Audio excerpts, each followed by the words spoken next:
You say we're both little people and you like it that way, but in time I'm gonna put this body to shame and grow old, wear a suit like my old man, pack up all my things and get my ass out of town. We got it good, whether you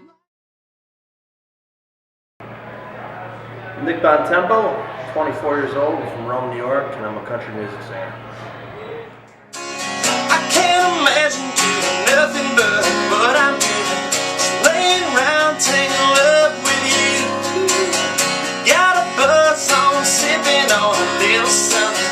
I need your loving, just keep them kisses coming.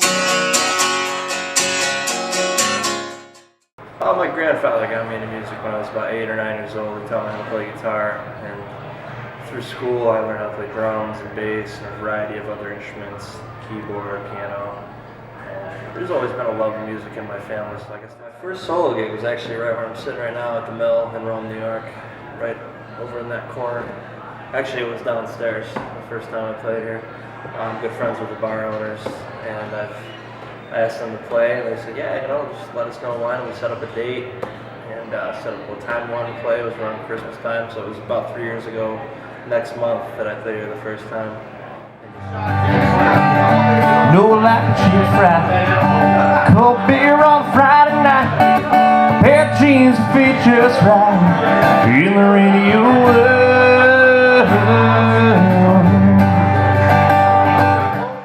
Booking gigs pretty much just goes through contacts, personal contacts that I know, friends of people. You really, once you start playing places, you really get a list of contacts together that work well, and you can kind of get regular gigs every other weekend, every weekend, and just kind of build on where you play, and just kind of go off of what you know and who you know, and that's pretty much all it is around here. I mean, I spent the last 8 months or so in a band called the Fulton Chain Gang. They're a big country band in central New York. I was the lead singer for them, and I had a great time with them. Great group of guys, and we played 50 shows in about 6 months. The band picked me up. I was playing at an ice cream shop, actually, not too far from where I grew up, about a year and a half ago. And a friend of theirs approached me, actually somebody I knew as well, and said that he knew a band that was looking for a new lead singer, and he told me who they were. And actually, at the time, a friend of mine was the singer for that band, and I kind of assumed, I knew at the end of the year that he would be leaving the band, and I kind of had that in the back of my mind that maybe when he leaves, I could pick up where he left off. And he gave me his card, he got a hold of the guys, and next time I played at that same venue, they came down to see me play. And that was it. We got along great. They wanted me immediately to start playing. Yeah, going into the season, I knew that the band usually had played a number of large venues throughout their seasons, whether it be, playing at big casinos or concerts or opening up for national acts.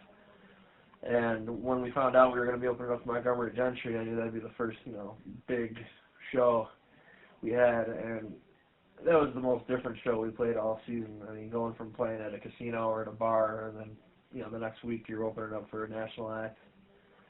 It's definitely interesting. It's a lot different. You get to deal with, professional sound people, professional event coordinators, and people setting up all your stuff. And I mean, not that we had a lot of room on the stage or anything like that. We were the first band to go on, so we had about maybe 3 feet each to work with, and not the best on stage sound as far as monitors go. But we had a good time. It was pouring rain. People still came out and had a blast, and that pretty much sums up our first national act of the year.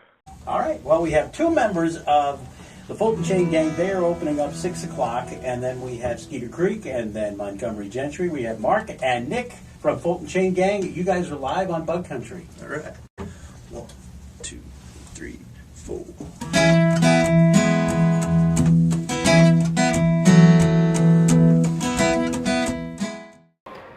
Yeah, the radio interviews were fun because I've done a few radio interviews prior to this season with the band, but a couple of times throughout the year they'd pick us up and they'd say, hey, come out, we see you're opening up for this band, we see you're playing here, you're playing there, why don't you come down and talk about it, maybe play a few songs on the radio. And that was cool because I'd done that before, but it's different when you're in a band that's known very well around the area you live in. Playing with the band definitely impacted my life in many ways. You know, obviously there's the musical aspect of it, but outside of that, first and foremost, myself and the band, we got along great. We're great friends. We could always joke around and, you know, bust each other's chops. And from the first rehearsal we had, we all hit it off, and that was really important because, you know, you can have a great group of guys that are all talented musicians, but if they don't get along and don't have any chemistry on top. As far as the music goes, playing with them was an awesome experience. I had so much fun being the front man of an awesome country band for the summer. It was great. And going back to playing solo and strictly solo, it's a different change. You know, you don't get the excitement that you get being in front of a crowd or playing with a full band behind you, but it's all music, so it's fun. We are at the Mill. It is November 27th, 2015, and I'm about to go on for a little happy hour jamming action. So, see you guys later. Whoa, never gonna grow up, never gonna slow down. We were shining like lighters in the dark in the middle of a rock show. We were doing it right, we were coming alive. Yeah, caught up in southern summer, barefoot blue jean night. Barefoot blue jean night. Barefoot blue jean night. Barefoot blue jean night. Barefoot blue jean night.